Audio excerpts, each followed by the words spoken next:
Peace and blessings, y'all. In this corner box of 24. Good evening, good evening. How's everyone doing this evening? Hope everybody's doing well.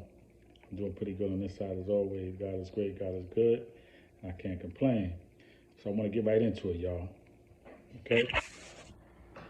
Press conference for one of my favorite fighters, David, the Mexican monster, Benavidez, super middleweight against Caleb Plant, coming up on March 25th in Las Vegas. You know, the press conference was what I expected. Fiery, real, and David Benavidez and his dad was lighting Caleb Plant up. You know, Caleb Plant tries to play that victim role, and he tries to play that quiet role and that humble role. But man, we know what time it is with you. That's why you got smacked in the face and cut. You got a permanent scar on your face from Canelo because you tried to play him. You know what I'm saying? At the end of the day, man, Canelo, he had his issues with the drug test, and I still don't know if he was positive or not. Justly, I don't know if it was tainted meat, like he said, or if it was a positive test. But whether it was or not, at the end of the day, you still fought him. So if you really thought he was a bad man and he was a cheater, why did you fight him? You fought him because he was in a certain status. He's one of the best fighters in this generation and in this time. So you wanted a payday, and you wanted to fight the best. Bottom line, because if he was really that bad, you wouldn't have fought him. So now here we go with David Benavidez, and you bringing up about his positive test from a few years ago. Listen, man, I don't know all the particulars to it, and neither do you, Caleb Plant, but you bringing it up. Why, to try to get under somebody's skin? My man, but you're fighting him, though, at the end of the day. So why bring that up? You're fighting him, and you really didn't want this fight. He'd been trying to fight you. Before that, before the positive test, he'd been trying to fight Caleb Plant. Y'all been in this division together, okay? So you beat Anthony Durrell, who's not the same fighter that fought David Benavidez in 2019. And you hype off of that, and now you're a knockout puncher because you beat Anthony Durrell. He's not the same, bro. I don't really give you a lot of credit. Honestly, I don't even give that fight a lot of credit because he came to fight, but he's not the same fighter. You fighting David Benavidez.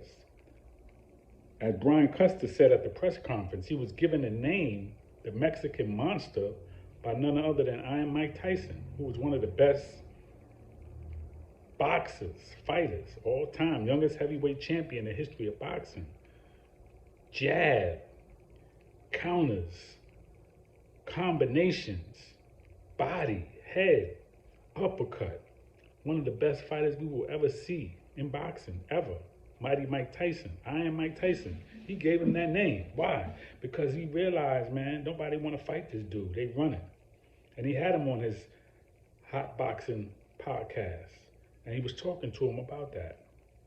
So as I'm watching the press conference today, man, I'm looking at Caleb Plant. And he got a trainer that I like. I like Stephen Breadman. I like him. He used to be a trainer of J-Rock, Julian Williams. I like Breadman. I disagree with him sometime on his analysis. I disagree with him sometime on the things that he says and how he says it. But I agree with him a lot. He's a humble brother. I appreciate that. You know what I mean? It's all good. And you took over a job. You inherited a job from a fighter like Caleb Plant. I get it. It is what it is. But Caleb Plant has a certain personality that really irritates people, gets under people's skin. And again, you tried to go at Canelo, and he got away from you. He weaved it, and he smacked you and cut you because you tried to play him. And I heard it was a similar issue with Jose Benavidez Jr., where you tried to get at him some years ago. And that's really where the bad blood started. Not this crap that you're talking about. So anyway, man, March 25th, it's a wrap. Ain't gonna be now. Listen, did he have some good rounds with Canelo? Yeah, he's a decent boxer. Okay, he got some speed, he got some movement. He was doing some amateur moves though, trying to turn Canelo and all that. He was doing some stuff that wasn't. I knew it was gonna be a matter of time before Canelo rocked him to sleep. Canelo was a boxer. David Benavidez though is different. Because David Benavidez got a jab. He got a jab, man, that he going to be throwing at you. And you're going to be getting hit. And then he's a straight body assassin. He throws all punches, man. All the punches, man. Head shot, body shots. And with that jab, man, he's going to be walking towards you. Yeah, you're going to tag him here or there. But not like you really want to. I don't think it's going to go that way. Whatever plan y'all got to get hit. And I don't think you're going to really last the whole fight with David Benavidez. So I'm just saying, this might sound like I'm just a fan of David Benavidez and I'm disrespecting Caleb Plant. No, I'm talking, this is boxing analysis. I'm talking about what I see and what I believe will happen. That's my job here. Okay? I'm not taking anything away from Caleb Plant, but I feel like he was forced into the fight. He really didn't want to fight David Benavidez. Okay? Because you could have been for him. You didn't have to fight Anthony Durrell. You really didn't. You was testing yourself to see what you got. That's all. And now you got a little confidence, and that's why you're fighting them now. Talking about they told you this is for interim. Come on, man. Keep it real. You really didn't want the fight. So now you got it. And now we got to pay the bills. So I'm just saying, man, I'm looking forward to the fight. Yeah, I believe David Benavidez is going to stop him from the 8th round on. Between 8 and 12, I think he's going to stop him. I think he's going to hurt him. I think he's going to break him down. I'm not saying Caleb Plant's not going to have some moments in the fight because he does box. He got some movement.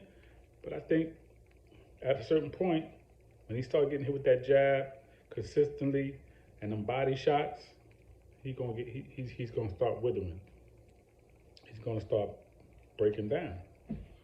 Okay? So, I mean, it is what it is. Right? We want to see the best fights.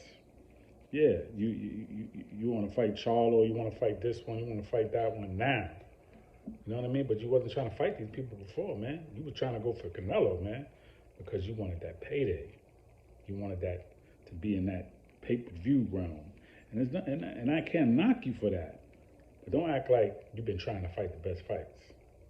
Because at the end of the day, you knew that it was a long stretch for you to beat Canelo. You knew Canelo was a great boxer, and you would have had to stop him to beat him, and you wasn't going to do that. So now you got David Benavidez, the Mexican boxer.